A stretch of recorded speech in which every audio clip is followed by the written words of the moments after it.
नमस्कार दोस्तों, स्वागत है आपका हमारे YouTube चैनल डेली जी के डोज में। आज है 14 मई। 14 मई से करंट अफेयर्स के जितने भी इंपॉर्टेंट क्वेश्चंस हैं हम लोग इस सेशन में डिस्कस किया जाएगा। तो बिना पंचायत के शुरू करते अपने सेशन को। आज है 14 मई और 14 मई को बनाते हैं वर्ल्ड डिसेंसी डे, यानी कि विश्व शालीनता दिवस। अब इसके बारे में जरा जान लिया जाए। राष्ट्रीय शालीनता दिवस, जिसे नेशनल डिसेंसी डे भी कहा जाता है, एक वार्षिक उत्सव है जो प्रतिवर्ष 14 मई को मनाया जाता है।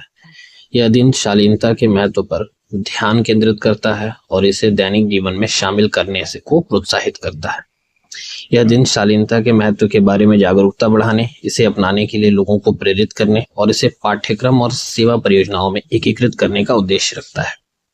नेशनल डे कैलेंडर ने घोषणा की है कि राष्ट्रीय शालीनता दिवस प्रतिवर्ष 14 मई को मनाया जाएगा। यह दिन विभिन्न संस्कृतियों और समाजों में शालीनता के महत्व को उजागर करने और इसके बारे में जागरूकता बढ़ाने का एक महत्वपूर्ण अवसर है। अब चलते हैं अपने पहले क्वेश्चन की तरफ। पहला क्वेश्चन है, सूदबाइज द्वारा नीलामी के लिए रखे गए बौद्ध अवशेष किस स्थान की खुदाई से प्राप्त हुए थे?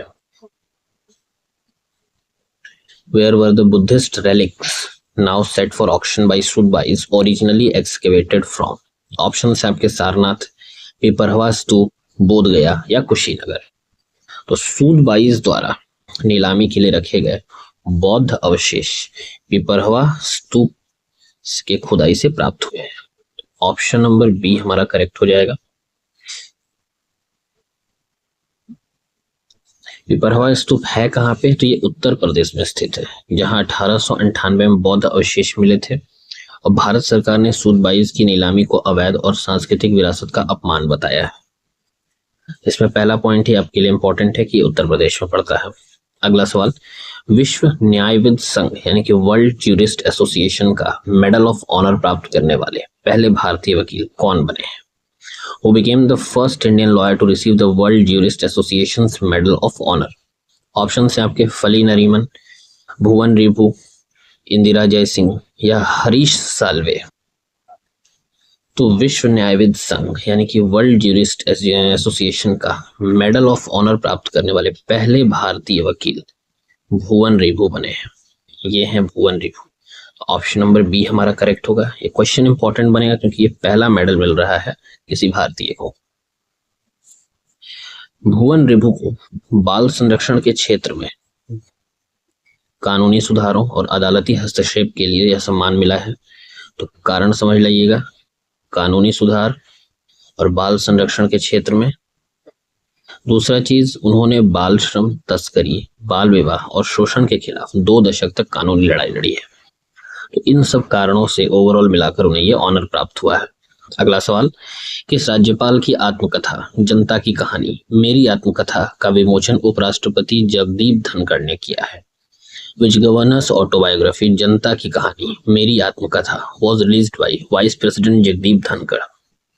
ऑप्शन है आपके फागू चौहान, भंडारू दत्तात्रेय, सीपी राधाकृष्णन या फिर रमेश बैस। सॉरी, यहाँ आंसर आ गया है बाय मिस्टेक।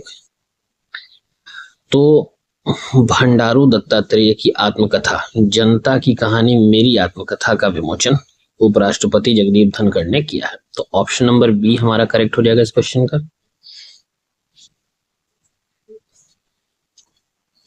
यह आत्मकथा हरियाणा के राज्यपाल बंडारू दत्तात्रेय के जीवन के सामाजिक सेवा और राजनीतिक अनुभवों को दर्शाती है। पुस्तक का विमोचन 13 मई 2025 को उपराष्ट्रपति जगदीप धनखड़ द्वारा महाराष्ट्र सदन नई दिल्ली में किया गया। अगला सवाल, हाल ही में सी.डॉट ने ड्रोन आधारित क्वांटम की डिस्ट्रीब्यूशन QKD तकनीक के लिए किस कंपनी के साथ समझौता किया है? With which company has C-DOT recently partnered to develop drone based quantum key distribution technology? Option है आपके DRDO, Synergy Quantum India, Bharat electronics limited या इसरो। तो अभी हाल ही में सी.डॉट ने ड्रोन आधारित क्वांटम की डिस्ट्रीब्यूशन तकनीक के लिए सिनर्जी क्वांटम इंडिया के साथ समझौता किया है। तो ऑप्शन नंबर बी हमारा करेक्ट हो जाएगा। यह साझेदारी भारत को क्वांटम की डिस्ट्रीब्यूशन जैसी अत्याधुनिक तकनीक में वैश्विक स्तर पर प्रतिस्पर्धी बनाएगी। इस परियोजना के तहत QKD तकनीक को ट्रायल स्तर यानी कि ट्रायल 6+ तक पहुंचाया जाएगा, जो सुरक्षित और भरोसेमंद संचार के लिए आवश्यक है। बढ़ते हैं अगले सवाल पे। हाल ही में HCL टेक ने किस यूरोपीय पहल पर हस्ताक्षर किए हैं जो AI के नैतिक विकास को बढ़ावा देती है? Recently, HCL Tech signed which European initiative promoting ethical AI development? Option है आपके digital Europe act, AI ethics treaty, EU data pact या AI पैक्ट। तो भी हाल ही में HCL टेक ने AI पैक्ट यूरोपीय पहल पर हस्ताक्षर किए हैं। तो ऑप्शन नंबर डी हमारा करेक्ट हो जाएगा इस क्वेश्चन का। HCL टेक ने AI पैक्ट पर हस्ताक्षर करके AI तकनीकों के जिम्मेदार और पारदर्शी उपयोग की प्रतिबद्धता जताई है। यह पहल आगामी EU यानी कि यूरोपियन AI एक्ट से पहले की एक शैक्षिक पहल है जो AI के लिए पहला कानूनी ढांचा प्रदान करेगी। ध्यान रखिएगा, ये पहला कानूनी ढांचा प्रदान करेगी। अगला सवाल, हाल ही में भारतीय सेना द्वारा शोपियां यानी कि दक्षिण कश्मीर में किस ऑपरेशन के तहत आतंकियों के खिलाफ अभियान चलाया गया? What is the name of the recent Indian army counter terror operation in Shopian, south Kashmir? Option है आपके ऑपरेशन विजय, ऑपरेशन सिंदूर, ऑपरेशन केलर या ऑपरेशन त्रिनेत्र। तो अभी हाल ही में भारतीय सेना द्वारा शोपियां जो दक्षिण कश्मीर में है, ऑपरेशन केलर के तहत आतंकियों के खिलाफ अभियान चलाया गया। तो ऑपरेशन सी हमारा करेक्ट हो जाएगा।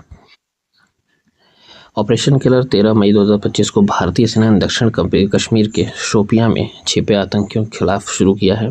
यह ऑपरेशन सिंदूर के कुछ दिन बाद हुआ, जो पाकिस्तान और POK में आतंकी ठिकानों पर भारत द्वारा किया गया एक एयर स्ट्राइक था। बढ़ते हैं अगले सवाल पे हम लोग। आंध्र प्रदेश सरकार ने किसके लिए गांवों में स्थित घरों पर संपत्ति कर पूरी तरह माफ कर दिया है? मतलब इसका कि आंध्र प्रदेश सरकार ने किन लोगों के लिए जो गांव में घर बनते हैं तो उस पर जो प्रॉपर्टी टैक्स दिया जाता है उसको पूरी तरह से हटा दिया है। ऑप्शन है आपके किसानों के लिए, शिक्षक वर्ग के लिए, सक्रिय रक्षा कर्मियों के लिए या वृद्ध नागरिकों के लिए। तो आंध्र प्रदेश सरकार ने सक्रिय रक्षा कर्मियों के लिए गांवों में स्थित घरों पर संपत्ति टैक्स को पूरी तरह माफ कर दिया है। अब ये कदम आंध्र प्रदेश सरकार ने उठाया है। वहाँ के जो उप डिप्टी CM है पवन कल्याण जी, उनके द्वारा ये बड़ा ही सराहनीय कार्य किया गया है जो हमारे सैनिकों के लिए है। ऑप्शन नंबर सी डी हमारा करेक्ट हो जाएगा इसका। आंध्र प्रदेश सरकार ने सक्रिय रक्षा कर्मियों के गांवों में स्थित घरों को पर 100% संपत्ति कर माफ किया है। यह निर्णय शहीद अग्निवीर मुरली नायक को श्रद्धांजलि स्वरूप लिया गया, जिनकी मृत्यु जम्मू कश्मीर में मुठभेड़ के दौरान हुई थी। अगला सवाल, मोस्ट इम्पॉर्टेंट क्वेश्चन आपका, भारत का पहला 3 नैनोमीटर चिप डिजाइन केंद्र किसने उद्घाटन किया है? ऑप्शन है आपके राजनाथ सिंह, निर्मला सीतारमण, अश्विनी वैष्णव या फिर धर्मेंद्र प्रधान। तो भारत का पहला 3 नैनोमीटर चिप डिजाइन केंद्र अश्विनी वैष्णव जी द्वारा उद्घाटन किया गया है। केंद्रीय मंत्री अश्विनी वैष्णव ने नोएडा और बेंगलुरु में भारत का पहला 3 नैनोमीटर चिप डिजाइन सेंटर उद्घाटित किया है। यह केंद्र रेनेसेस इलेक्ट्रॉनिक्स इंडिया द्वारा विकसित किया गया है, जो भारत को सेमीकंडक्टर डिजाइन की वैश्विक दौड़ में शामिल करता है। तो याद रखना है कि कहाँ कहाँ खोला गया है, नोएडा और बेंगलुरु में इसका केंद्र खोला गया है। अगला सवाल, 13 मई 2025 को पश्चिमी क्षेत्रीय राज्यों के लिए क्षेत्रीय सम्मेलन कहाँ आयोजित किया गया है? Where was the regional conference for the Western regional states held on May 13, 2025? Option है आपके भोपाल, मुंबई, गांधीनगर या पणजी। तो हाल ही में 13 मई को पश्चिमी क्षेत्रीय राज्यों के लिए क्षेत्रीय सम्मेलन मुंबई में आयोजित किया गया। तो ऑप्शन नंबर बी हमारा करेक्ट हो जाएगा। पश्चिमी क्षेत्रीय राज्यों का राष्ट्रीय क्षेत्रीय सम्मेलन 13 मई को मुंबई में आयोजित हुआ, जिसमें ऊर्जा और आवास मंत्री मनोहर लाल और महाराष्ट्र के मुख्यमंत्री देवेंद्र फडणवीस उपस्थित रहे। इस बैठक में पश्चिमी राज्यों के ऊर्जा मंत्रियों और वरिष्ठ अधिकारियों ने भाग लिया और बिजली क्षेत्र के सुधारों पर चर्चा की। अगला सवाल, हाल ही में जम्मू और कश्मीर में किस प्राधिकरण ने अपना नया कार्यालय शुरू किया है ताकि अंतर्देशीय जल परिवहन इनलैंड वाटर ट्रांसपोर्ट को बढ़ावा दिया जा सके? Which authority has recently opened a new office in Jammu and Kashmir to boost inland water transport? Option हैं आपके, भारतीय तटरक्षक बल, राष्ट्रीय राजमार्ग प्राधिकरण, भारतीय अंतर्देशीय जलमार्ग प्राधिकरण या भारतीय पोत पंजीकरण प्राधिकरण। तो हाल ही में जम्मू और कश्मीर में IWAI यानी कि inland waterways authority of India का नया कार्यालय शुरू किया ताकि अंतर्देशीय जल परिवहन को बढ़ावा दिया जा सके। तो ऑप्शन नंबर सी हमारा करेक्ट हो जाएगा इसका।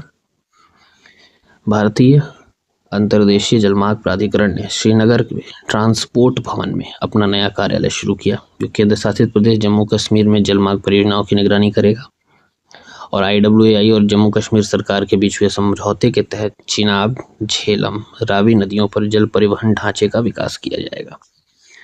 तो ये थे आज के टॉप 10 करंट अफेयर्स। उम्मीद करता हूँ सेशन आपको अच्छा लगा होगा। अगर अच्छा लग रहा है वीडियो तो लाइक करिएगा, शेयर करिएगा और चैनल को सब्सक्राइब जरूर करिएगा ताकि पर डे के टॉप 10 करंट अफेयर्स आप तक पहुँचते रहें। हर एग्ज़ाम के लिए आपके लिए इम्पोर्टेंट होगा ये। बाकी पढ़ाई करते रहिए, तो दुनिया तो मजा ले ही रही है। तब तक के लिए नमस्कार।